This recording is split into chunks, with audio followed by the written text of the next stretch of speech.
అందరికీ నమస్కారం. ఇప్పుడు సభ ప్రారంభమవుతున్నది.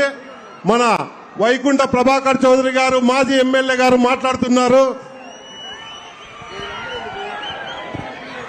అందరికీ నమస్కారం.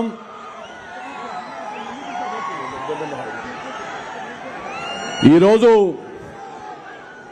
రాష్ట్రంలో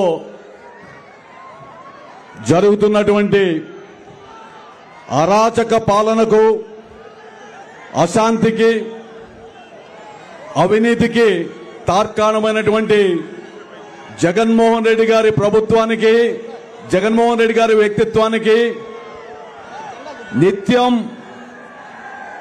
అనునిత్యం ప్రజల కోసం